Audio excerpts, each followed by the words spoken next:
Hey everyone, welcome to Nerds Talk. I'm Mike. And I'm Chris. And today we're doing our second episode review of The Mandalorian. Episode 2 is called The Child. The Child. So we're going to be going over that for you today. If you haven't watched the episode, please do not watch our spoiler-filled review. Watch the episode and then come back and watch our video.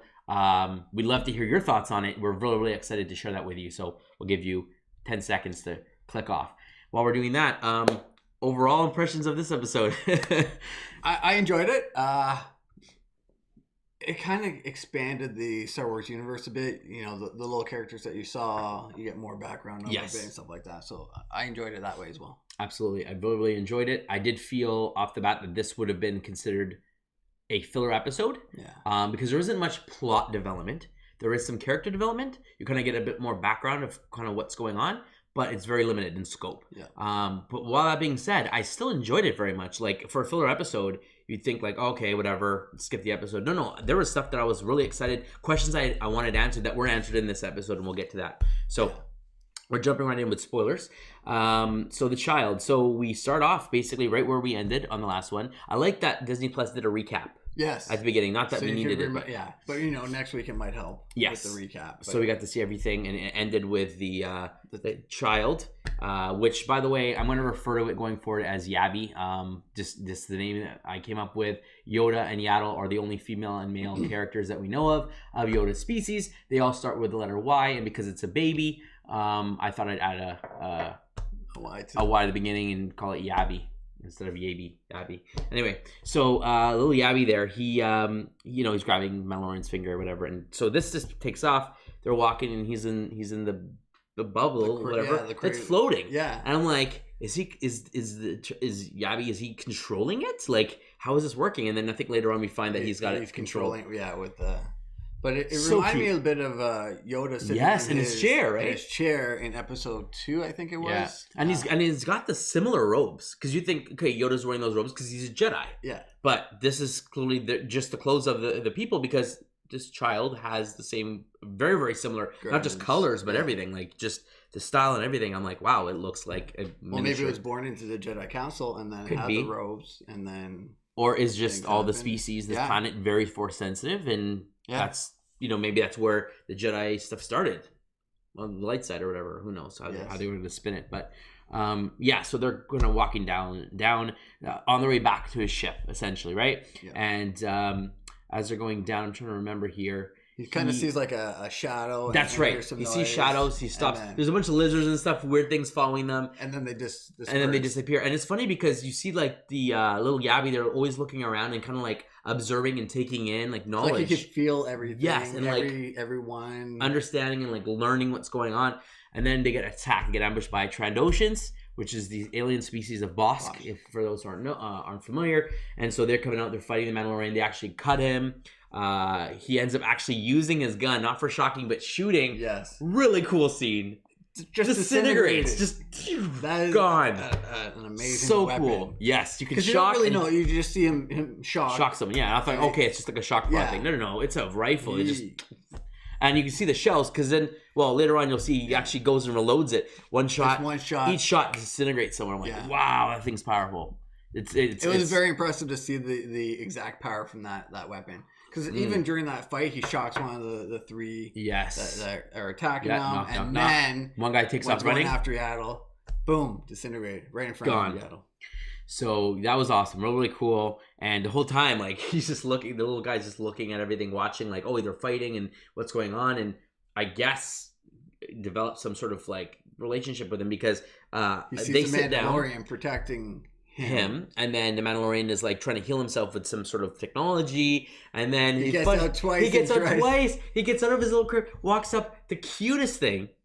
I'm watching this to my kids. The kids love it. I'm like, oh, this is so adorable. This is gonna sell toys, guaranteed. Yes. I'm surprised they're keeping it a secret. Yeah, keeping it a secret. But now, first thing next year, it's like, baby Abby. Once the name comes out, whatever it's gonna be, comes out, and it's like, they have like the baby alives and all that stuff. Boom, done. Instant seller right there. It's going to be sold out everywhere. Adorable. So comes out, is able to walk, whatever. And you hear it talking and laughing and whatever. Tries to come up and I guess touch his wound, we presume to heal. But twice he stops him, grabs him, and puts him back in the capsule after closing it on him, like staying there. Boop, it's like, okay, now he's just staying in there. Yeah, we're done. And I was like, right away, I was like, oh, does he have the Force? Is he gonna heal him? Like, has he got powers? And it won't let us playing with our minds. You don't know. You can't know. Because I was with my son, and I was like, oh, look, he's gonna heal him. And then I'm like, oh, he just picked him up and put him back. Yeah. I was like, okay. Not going to happen. Not happening. And the Mandalorian, again, during this time, the Jedis are all extinct for the most part. Yoda's in hiding. Sorry, this is after episode 6. So Yoda's dead. So the only Jedi that's alive right now is Luke.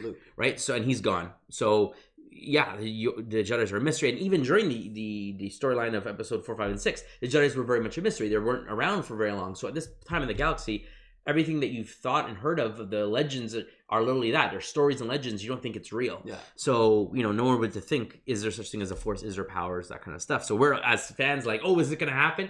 And it doesn't happen. But he makes his way back to his ship and sees a bunch of Jawas ripping it apart, man. It's like a skeleton ship. Oh, man. Like, just the panels, the wires. He gets mad. He comes out, starts attacking. Boom, boom. So the telescope they used was actually from his gun. So he takes it off, uses it, and puts it back on. Nice. So I was like, oh, that's where he gets the telescope from. So then makes sense. Lines them up. Boom, starts disintegrating one. Next one, load up. They start panicking, running away. Yeah. One of them starts shooting. He just takes him out. Yeah. You see the cloak fall down. I'm like, that's so cool. It was such a great battle scene. This is the only thing I have to say about that. The disintegration, when it killed the Trandoshan, destroyed everything, including its clothes. When it disintegrated the Jawas, the cloak stayed there. Don't know why that was. Maybe just a cool effect. Yeah, definitely. But either way, it was still awesome seeing that gun being used. And so they get in the Sandcrawler. And the Sandcrawler moves pretty fast. Yes. You always see it in the original movie as, okay, it's a slow tank moving thing. No, this thing takes off. Yeah. And it's going pretty fast. It's not a crawler. It is moving pretty fast. It can go when it needs to. Absolutely. But it's great to see how fast that Sandcrawler can go. And then all the little compartments and all, the radio that he's talking to. He's like, oh... I assume that he's speaking to the driver saying, that guy's coming after us. He's coming. So great. That's such a good scene. And I love being able to see more of the Jawas. Yes, more lore. Like, it's just giving, like, okay, this is a world we know. Here's more about what's going on. Like, we saw them. We understand they're scavengers. They're droid traders. And no, they're more than that. They literally make a living on stealing people's stuff, getting parts, selling it, making a profit. Trading, selling. That's how they live. That's their home. And then they go door to door kind of exactly and live off that. Yeah, so it was cool to see that. And then, like, actually them get into a fight. They're not just these annoying people in the background. No, they get into a fight. They can battle, throw whatever. Start throwing stuff. He's trying to climb up. The shotgun. Yes, the shotguns shooting at him. Everything. That was funny when they finally like break. So he grapples to try to get at the top. In the meantime, Yabi is, like, I guess on autopilot, following behind. She's climbing up the sides, and so they're opening up a bunch of panels. And one guy tries to shock. Actually, one guy I think does shock him. Yeah. And then he knocks him out. The other guy misses and knocks him out. The other guy out. And so he's hooked on. I guess it looks like some sort of gun or turret or something at the top. And so the Jawas are just hammering it, breaking it off to get him off. They manage to break it. They think that he's falling to his death, but he manages to all of a sudden he pops stay on, grabs one, gets up there, and then everyone, all the 10, 15 Jawas pull out a gun on him and just shock him, and he just falls off. Boom, defeated. Yeah. I was like, wow, like, these little guys are rough, man. But it was cool, like, a cool scene. Great, like, to see a little background about them. He comes back, defeated. He goes to his ship. He walks in. There's, like, panels you can see outside. The roof's missing. Like, the whole, like, main board is gone. All his weapons are gone. Like, it's just stripped. Like you said, just wires and cables. Nothing works. He tries to start up the ship. Doesn't work. Both engines are shot. So he's like, I'm stuck on this planet. Where can I go to? The only person he knows. He goes back to Nick Nolte's character, which I'm sure it has a name. I think it's Cooley or something like that. But I'll double check that. You can pull that up. So he heads back to him and says, hey, I don't have a place to go. They've ripped, destroyed my ship is what he says. I need to get another ship. And so he goes, oh, they didn't destroy. They dismantled. They take parts. There's a difference. So there's a difference. And so I guess he agrees to go with him to the Jawas to trade to get his parts back. Yeah. Get all the ship parts back. Is why you're pulling that up there. Of course, so full cast. Not on there yet. No problem. So there he is, Nick Nolte. Cooley. There we go. So Cooley and him decide to head off. So he says, I'm going to get the parts back for you. I have spoken. Yeah, I have spoken. We're going to get it done. So they go. They head off in this weird, like, it looks like toboggan kind of thing. So Mandalorian's sitting there with this rifle. You got Yabi in his little like capsule there, and they're heading down towards the Jabbas. The Jabbas already have like they're spread out, all the parts ready to sell. They're ready for market. See them coming, and boom, they pull the gun like, oh, they're coming, freaking out. So he tells, Cooley tells Mandalorian like, lower your gun, like that they're not going to trade, they're not going to trust you. He's like, I already killed some of them. Yeah, or they don't like you for some reason. I may have disintegrated some of them already. So he's like, oh, you gotta put down your weapons. He's like, but it's part of my religion, right? I'm a Mandalorian. Weapons are my religion. Which is a cool phrase. Like, it's not just like he's a bounty hunter. No, it's just part of his history, his culture. They're warriors at heart. Yeah, like their armor. Like in Rebels, when we saw Sabine, she was talking about her armor being, part of their more than just armor. It's like sweat, blood, tears, everything. Like history, heritage. It's part of their history and religion and everything. So just like the Mandalorian, where he's sitting there with his weapon saying, listen, this is my religion, which is kind of cool to see and hear him say, because no one's really talked about religion or, what they believe in Star Wars before, really. Exactly. It's like, oh, you're just a guy with a gun, you're just there to kill people. No, there's more to it than that. And it's really cool that you're trying to add depth to the character. Again, he's a mysterious character. We're slowly kind of getting a better picture of what the Mandalorians are about, what he is about. Is he just a bounty hunter who's here to collect the bounty? Does he have morality? Is he more good? Is he more bad? Because we know there are bounty hunters who are, shoot first, ask questions later. Yeah. And there's some that are like, no, I want to try to capture the guy and not kill the guy. So there are different types on the spectrum. And so it's nice to see that, he definitely seems to fall more towards the light side if we're going to classify light and dark. Yeah. But, I mean, we don't know. Is he going to turn the child in for his bounty? We're going to find out. I personally don't think he's going to, but we'll have to I don't think so either, but yeah. It's going to be an interesting twist to see where the show goes. Yes. But yeah, so he didn't want to give up his weapons, but he reluctantly does. He does, yeah. He eventually agrees to, in order to, Nick Nolte's character. Yep. Suggests, if you want your parts back, then this is how it's going to go. So he continues to do that. He barter with them, and so he's like, I want to trade some stuff. And so two of the Jawas notice that in the back of their little thing, they see the little Yabi there. Yeah. First to ask for his... first to ask for his steel, his Beskar. Beskar steel. His armor and stuff. And he's like, nope, you can't have that. And they're like, okay, what about the child? So two of them run up to the child. Yeah, he's like, get away from there. He's like, get away from there. And so Nick Nolte's like, there has to be something else. So they're all talking. And then they come back and they say, okay, we want egg. We want an egg. And like, an egg. He's like, what the egg, bring us the egg. So just before that, the Mandalorian actually speaks. Oh, yes, that's right. So he speaks Jawa. And then they're like, your Jawa's horrible. You sound like a Wookiee. Yes. And so he gets mad. And so he takes out his flamethrower and tries to burn them. That's right. Yeah. So, there you go. Second use of the flamethrower. Really cool. And then they talk about the egg. They talk about the egg. Yeah. And so he's like, what egg? What's this about? Yeah. So then you see him inside. How small he is. Yes, because they're all small. He's in there hunched over. They're all standing up. Hit a bump. He hits his head. They start laughing at him. But they're going across. And so, him, Cooley, and, little baby Abby, they're all head off towards this area where this egg is that they want him to get. And they said, like, if you get this egg, we'll give you all your stuff back. Like, that's how much this egg is worth to us. So he's like, okay. So he kind of heads off. Cooley stays behind, but yet he takes little Abby with him. I guess he doesn't trust the Jawas or anyone with him, which is fine. Yeah. So that's his payday. He's coming in behind. And before though, I did miss this. This one wasn't a big importance, but I thought it'd be interesting to talk about. When he does go back to speak to Cooley the first time, little Yabi's walking around, and there are these like frog-like creatures jumping around, and he's running around laughing and stuff, like a kid, like a baby or whatever. He ends up picks one up on one. And then just downs it and just eats it. Well, Mandalorian's like, spit that out. He swallows it. And then smiles. And I'm like, okay, so they eat frogs. And so I'm like, that was nasty, but it was like interesting at the same time. Like, because you never know what these species eat. Are they vegetarians? And the fact that he's acting like a baby, like, he can, like a toddler. He can walk, but he can't really talk yet. And like he just picks up and just downs the thing. I'm like, wow, like it's crazy. Like, how advanced is he? Can he speak? Is he just being quiet? Like you don't know. You don't really know what's going on. But he giggles and stuff. So you're like, okay, he's definitely like a little toddler and baby. Yeah. But anyway, so they're heading down this pathway to what they see is this cave where this beast is, where the egg is supposedly. So he's going down. He starts heading in, and little Yabi ends up staying behind. Like he looks into the cave and like doesn't want to go in. He's like, oh, you're not coming? You're staying behind. That's it. And so Mandalorian goes in. He puts something on his helmet. So I think it comes out of his helmet. Because that's the thing. I was looking at his helmet. He doesn't have the scope that Boba Fett has when he's aiming. But he's got little marks on the side. So I think there's tools that clearly pop out the side. And he had a light. Which was really cool. I kind of want that helmet when they come. That's it. That's another toy that's going to sell very quickly.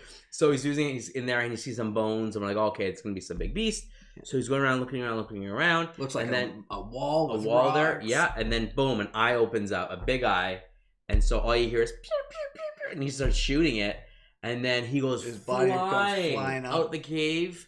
And some of his armor is destroyed. Oh, yeah. Oh my gosh! And I actually liked how they showed how the armor is kind of flopping down. Yes, they don't it's scene by scene, more armor kind of off and to the side. Yeah, not broken, but like the stitching and stuff is come apart. Like the Hank keeps it together. It's like half off and it's dangling there, dented and stuff. Yeah. So it was really cool. This beast comes out, looks like a rhino. First, I was going to call it a reek from episode 2, Attack of the Clones, but it's not. The horn is different. It doesn't have the sign horn, so it's clearly a different species. Very similar rhino-like. But anyway, it just comes out and starts like charging him, knocks him over. Then he flamethrower he's being dug into the ground. Yeah, he tries to burn it. Nothing. It has no effect. Grappling hooks it. Everything just gets dragged behind. It turns to look at little Yabby there and charges at Yabby. And so Mandalorian then controls it and then saves his life, pulls him out of the way. And Yabby's the whole time just watching him like fight this beast. And so they're going at it toe to toe. He uses his gun. It's useless. He used his flamethrower. He tried to hook it. All sorts of stuff. Nothing's working. Yeah. And so he is like completely out of it. He's like last resort. Yeah. So he got stomped a few times, but not. It almost looks like the camera's like in this like wavy daze. Yeah, that's it. Like yeah. So he's like out of it. He's like, okay, I'm gonna die. So he takes out this knife, this specialty. It's just gonna hold weapon, it out. And then things charging at him. He's like, my last effort to try to defend myself.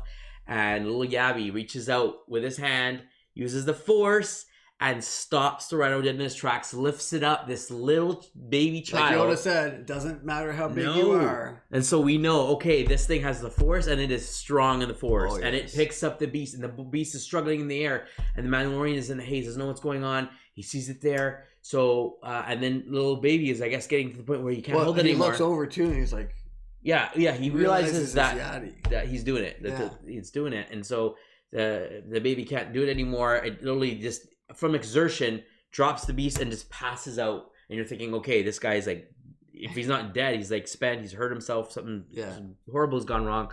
And so the Mandalorian doesn't take a moment. He grabs his knife, gets up to the side, and just stabs it in what looks like the neck area. Mm-hmm. And that picks up the beast. Yeah, just like one hit, boom. Just gotta find that sweet spot. Done. And so they both pass out. Mm-hmm. So a little later, he wakes up. The beast is dead. He takes out the knife. He goes and sees that Yabby's still like passed out. He goes inside looking for the egg. He sees something that looks like it's covered in moss or hair. So he's kind of like digging through it looking for the egg, and then realizes this huge hairy thing is the egg, which is a weird looking egg. But okay, cool, Star Wars. So brings it out and heads back along with little Yabby in his little capsule, who is passed out completely. It literally looks like he's injured. They head back to the Jawas. He hands over the egg. The Jawas are actually on the way out. They were about to leave, Yeah, they didn't want to wait for him anymore. And Nick Nolte's kind of like, Cooley's like, you got to stay. Yeah. He'll be here. Just wait a little bit longer. Yeah, and so they're like, okay, we're leaving. He says, okay, go without me. And then he appears. And so they stop, and he comes back, and he gives them the egg. The Jawas freak out. They start cheering. They're doing this whole thing. So thinking, okay, this is going to sell them a lot of money, or what are they going to do? And then Lee Jawa takes it up, grabs the little knife, slices it, and it's just literally just yolk. And they're all just eating. It's a special feast. Yeah. I guess it's a delicacy for them. Must be. And all they want to do is eat. Yeah. They'll give all your stuff back, all this money. We don't care, but we just want to eat this egg. Yeah. All that work to eat. It wasn't even to sell. So I'm like, okay. So they're having a party. The Mandalorian's like, I cannot believe this is happening. I went through all this for you guys to eat friggin' yolk. Yeah. Well, he goes to I always forget Nick Nolte. Cooley. I'm surprised you stayed. And then Cooley goes, I'm surprised you took so long. Yeah, it took so long, yeah. Like, are you kidding me? I thought it was pretty funny. He's kind of loyal to him, even though he doesn't really know him. And he sees like his armor's all battered and whatever. So they get everything loaded up on this like toboggan-y sled thing, and they're hauling it back to the ship. Reminds me of the Grinch. Yep. The Grinch exactly. With the hole in the back, and he's got the little dog pulling it. And so they're heading back, and then so he says, "Tell me again what happened." I don't believe it with little Yabby, because he's like passed out, and so he says, "I don't believe it myself." And so there you go. It's that fact of like you know, is it the Force? We don't know, but he's like, I can't believe what I saw, but I saw something going on. So it's still a mystery. It's still unknown. It's not something that people get it. Like, yeah, Jedi, it's all this kind of stuff. It's not that time period anymore. Yeah. So it's cool that it's still shrouded in this mystery. So they kind of head back. And so they're talking about building the ship. And so he's like, you know, this is going to take a long time. A long time. We need to get a big team. And so he's like, well, why don't you help me? We'll do it, get it done. They get to work on it. They manage to completely repair the ship into almost the same condition. Yeah. Great job. And so he kind of loads little Abby into the ship with him. He wants to repay Cooley back and says, I'd like to repay you back. He says, no, I didn't do that. Thanks for restoring peace to my little community, my little area here. He says, listen, you know, you're a great repairman. I have a space on my crew. I can pay you well. My crew, yeah. Yeah, and be part. He says, no, you know, I ended my life of like that slavery, that kind of ownership. You know, I want to enjoy my freedom now. And it's true, because if you think of the Ugnaughts, they were like the engineers, the people working in the basement of the slaves. Yeah, of the Empire and whatever. And that's what they did, is they fixed things, they worked on stuff, and they were just, you know, bottom of the barrel kind of species. Yeah. So it's cool. Like, he's like, no, thank you, but I'm here. So he says, well, I'll give you my eternal thanks and whatnot. So like they kind of depart as friends. Mandalorian starts up his engines, everything's working. Little Yabby's still passed out. And then as he's kind of getting ready to go, Yabby wakes up, and so he kind of looks over him and sees the baby. I don't remember if there's any other exchange between them other than like, you know, the baby's fine. Yeah. And so then he kind of takes off and he bursts off into the sky, and I think that's where we end. That's it. Yeah, that's where we end, right? Yeah. So the whole episode is basically him getting off the planet with his prize. But so it's very much a filler episode in that there was a lot of time with him walking with a baby, and there wasn't many dialogue between them. It was just acting and stuff going on and getting attacked and moving on. And so, you know, a lot of people would say it's a lot of filler. Like, there's not much dialogue for the first 10 minutes of that show. But you get to learn so much about like the baby, and he's learning about what's going on, and then the relationship that they're building at the same time. You know, as an audience, so is he force sensitive? Are all the species like these crazy force wielders? And we get that answer after the fight. Yes, he is. Yeah. Even as a child, he doesn't know how to speak yet. He's able to wield this powerful force, and it drained him completely, but yet he's able to use it. So you can imagine why Yoda was so powerful. Clearly, to be trained in this, that you can be like you could harness the force and actually know how to use it properly. So I'm interested to know what's going to happen with this creature, and are they going to find more origins, the planet where they're from, the parents, all that kind of stuff? Is this going to lead into Jedi and Force in the future? Because this is before First Order. Yeah, it's possible. There isn't a lot of Jedi, but this could lead to other stuff, which I'm really interested in. Some backstory about that. Will this lead into the Mandalorian? If he starts getting more of his crew together, will any of these crew members become force sensitive? Like, it'd be interesting. They could take the Mandalorian show being about bounty hunting and being about gunslinging and still get lightsabers and force in here, even if it's a very minimalistic way. Yeah, definitely. So I'm very excited about that. Even if they don't see a lightsaber, just the fact that we got this force user, that's really cool. I agree. I kind of thought this episode they were going to take. I thought the Mandalorian was going to take the child and IG-11 and kind of like rebuild him, reprogram him, and put him part of his crew. But I was kind of surprised when you see him walking. I was like, okay, is he going to be dragging something? Is he going to be like something floating? Is he going to be carrying it? No, and it's just him and the baby, the child. So I was like, oh, okay. I thought they would maybe, expand on his team, his crew, some partnerships, kind of, start that bond in the second episode. But they decided to go with, the baby's background a little bit in history and powers and what he's kind of about. Yeah. Which was nice because at the end of the first one, it's literally just you see it flash and then the episode's over. So. Well, I think that IG-11, the character, is in a lot of promotional material, so I'm sure he'll be back. Now the question is will he be repaired? Will he be found by the guild? Like the guild's like, oh, he didn't come back. Let me go out where he last was, find him, rebuild him, and that happens. Nobody knows. He died. We don't know if someone discovers him. They don't know if the Mandalorian did or who did it. They just know he got shot. And if his memory is gone or gets wiped, he won't remember who killed him. Yeah. So it'll be an interesting dynamic if he gets rebuilt. The other option is that he is a droid, and there are multiple IG units. There's IG-86, there's IG-88, which is the notorious bounty hunter that we know. And because they are all an IG series, they can all have the same voice. It can still be voiced by the same person, being different models. IG-12 comes along, IG-15, IG-12. And so they can reuse different versions throughout the show, which is a funny little thing. as new ones kind of get onboarded. So we'll have to wait and see, but I'm sure he'll be back in some form. Yeah, even Cooley, is in a lot of promo stuff, so I don't know if he's just in the first 2 chapters, or maybe something goes on, he has to come back. Yeah, so it'll be interesting to see how the characters absolutely. But yeah, so again, from a plot development standpoint, didn't really bring the story anywhere. He's got to bring his bounty back. He was stuck here for a day, or however long it took to build a ship. So they didn't really change anything. He literally, at the end of the first episode, his job was to take his prize back and leave the planet. And the second episode, he still ended up having to leave the planet. Like there wasn't any progression other than we got a little bit more understanding of the species and that it is force sensitive and that it is happening here. A little bit about the Mandalorian's history and like his hunting, some cool religion and stuff like that. Yeah. A little bit more background about the Jaws and what they do, and a little bit more about Cooley and talking about slavery and stuff. So it kind of just builds to like little tidbits. Yeah, and get a little bit more of his personality. He is a nice guy. He's like, I'm really thankful. I want to pay you back. He's not like someone's like, thanks, like do this for me. You owe me. And can I share half the reward for like you? What bounty hunter would be like, great, thanks for that. See ya, sucker. I'm gone and collect my bounty. No, he's definitely more on the moral side. So I think that was just the goal of the episode was to kind of character build. But even in the first chapter, we saw that he's willing to split his reward with IG-11.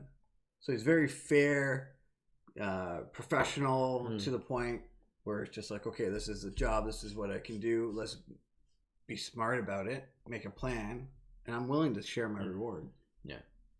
So it's interesting. And then Cooley did say when he was leaving, what was it? Make sure you sell it when you sell the child and collect your bounty, or make sure you go and get your money. Or he makes some comment. I can't remember the exact dialogue line. Hope is safe so that you can collect your. Hope the child's safe. Keep the child safe so you can collect your bounty. Hope you keep the child safe. So I was like, oh, he wants to keep him. It's like so you can collect your bounty. I'm like, oh, okay. And I kind of left me thinking like, oh, is he gonna collect his bounty? That's right. He only got him. Is he gonna give him to the Empire? Is he only protecting him so that he could get his bounty? Or is he actually developing a connection? I think that, especially with this whole Force thing, I think there's a connection. I think because he saved him, now he's like, oh, this is kind of a bond they're starting to make together. Absolutely. So it'll be interesting to see how their bond, even though they're not really speaking. Yes. They, the baby's watching everything the Mandalorian's doing and seeing him save him multiple times. He returns the favor by saving him from that creature. They both kind of owe each other and have that bond that's building together. So it'll be really hard for him to turn him in, I think. But absolutely, we'll see. Man, that character's so cute. So cute. So wouldn't it be crazy if he just literally goes back and hands him over? That'd be insane. Like that's how, because it's like and then well, unless it's a plot development, and then they're doing experiments to either make him dark side or like to figure out like how the Force works or whatever. Like who knows? There's a lot. I mean, Vader and I keep thinking this is between episode 3 and 4. It's not. So Vader and Emperor are gone. So yeah, it'd be interesting. It's like, are they trying to come up? Trying to figure out this Force power, or they just want to kill him because they know how powerful the Jedi were and the Jedi to come back. Yeah, it's very interesting. So it'll be great to see where this kind of goes forward. I'm sure we're going to see more of the Empire. If he doesn't pay them back and takes the bounty for himself, there's going to be a lot. Now the stormtroopers are coming after him, and they're going to put bounties on him. Which was interesting because when the Trenoshans came, they had the beeping thing there, and it was lying on the floor. I didn't really notice. Was it pointing at him and beeping? Or was it pointing at Yavi? I didn't show it. Just showed it. It just showed it sitting there. And I was trying to make it where they tracking him. Did someone put a bounty to track him because he would have the baby, or did the Empire just hire someone else to go get the baby? Yeah. Like I don't know. They have send out a bunch of, and is it the same person? Or that's true. I personally think they're coming after Yabi because IG-11 also was going after it. Yeah. So clearly they want this baby, and like this person has to come back yet. I'll send 50 people. I want this thing done, right? And I only have to pay the person who brings it back. Yeah. Some want him dead, some want him alive, some don't care. And he realizes, he's like, oh man, this is like a detriment to me. Like I'm being hunted because of you at the same time, right? Yeah. So it'll be an interesting dynamic for the show. Really excited to see where they go with this. Dave Filoni and Jon Favreau. I'm sure this will be great, and I can't wait to see multiple seasons. But overall, yeah, as much of a filler episode as it was, I really enjoyed it. Hey, if you're gonna do a filler episode, do it in episode 2. Yeah. We're still getting some background. You're still very interested, and it kept me interested enough that I knew it was kind of a filler, but I still enjoyed it. Yeah, I was definitely hope to kind of see more of what's going on. So, kudos there. I still no introduction to Gina Carrera. What was her name? Yeah, It's Guerrero. Yeah, sure. So she wasn't there. Last episode I mentioned Diego Luna, and I made a mistake. It's Pedro Pascal is the Mandalorian. Diego Luna is the one who plays Cassian Andor in Rogue One and in his new series. So forgive me for that. I'm sure I'll hear it in the comments. But with that being said, why don't you let us know what you think? Did you enjoy this review? Did you enjoy this episode? What did you think? What are your thoughts on how this may or may not tie to Return of Rise of Skywalker, potentially, or how this may connect to future movies or TV shows going forward? With that, friends, if you'd like to support us, please subscribe to our channel. Please drop us a line at nerdstalkinfo@gmail.com. We'd love to hear from you. Like the video, leave a comment below, and as always, friends, stay nerdy.